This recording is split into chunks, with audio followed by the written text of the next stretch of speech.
Welcome to the deep dive. Today we're digging into some really interesting work from the Berkeley Center for Reproductive Wellness, Mm, looking at holistic fertility, especially for conditions like PCOS, polycystic ovary syndrome. right. And our goal here is really to see how these natural approaches can, give the body the support it needs when fertility gets challenging.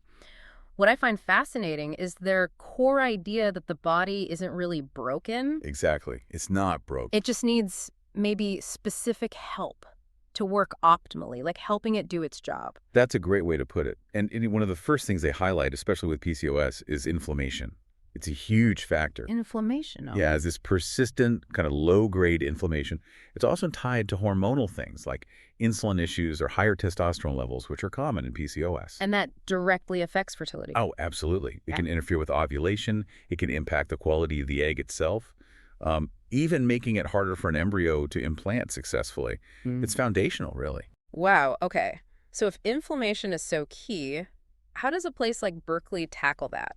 I know they were actually the first complementary reproductive medicine center in the U.S., right? That's right, pioneers in this area. Yeah. They mainly use two key methods, acupuncture and customized herbal medicine. Okay, acupuncture. I think most people associate it with maybe pain relief or stress. Yeah, general relaxation is definitely a benefit. But for fertility and PCOS, how does it work specifically? Is it more than just chilling out? Well, much more. While shifting the body out of that fight or flight stress state is important, acupuncture does specific things. It's shown to improve blood circulation directly to the ovaries and the uterus. Better blood flow there seems critical. It is. And it also helps support hormone balance. And importantly, it works to reduce that systemic inflammation we were just talking about, body-wide. So for someone with PCOS, what are the practical results people might see? Like, does it help regulate cycles? Yes, definitely. The benefits often reported include more regular menstrual cycles, which is a big one for PCOS.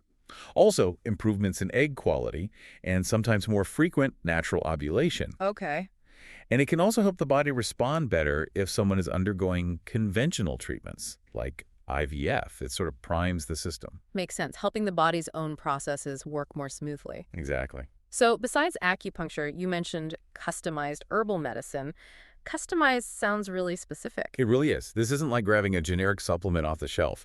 The herbal formulas are tailored very carefully to each person. How do they figure that out? Well, they look at the whole picture, your specific cycle history, any symptoms you're having, your energy levels, digestion, all of it. It's very holistic. And the herbs themselves, what are they doing? Still targeting inflammation? Yes, reducing inflammation is often a goal. But they also work to support healthy ovulation and improve egg quality over time. It's about gently guiding the body back towards its natural equilibrium. So again, it's not just masking PCOS symptoms, but getting at the underlying physiology. Precisely. Addressing the root processes to create the best possible conditions for conception. Yeah. It's about optimizing the body's innate ability. Empowering the body, like we said at the start. That's the core idea. And, the reality is, when women get this kind of appropriate, expert care, and these centers use licensed, board-certified practitioners specialized in reproductive health, many with PCOS find they can conceive naturally. All right. Yes. Or they see much better success rates if they do need assisted reproduction. It's because their bodies are just functioning in better harmony. This has been really illuminating. It really shifts the focus to supporting the body's own systems and tackling things like inflammation that maybe aren't always front and center. It does, Yeah, and it right. leaves you with something to think about, right? Yeah. Consider how understanding these deep interconnected systems in the body and giving them targeted, gentle support. Well, it doesn't just potentially unlock fertility, it can impact your overall health and wellness profoundly. That's a powerful thought. Makes you wonder, what other complex health challenges might become simpler if we just focused on helping the body help itself?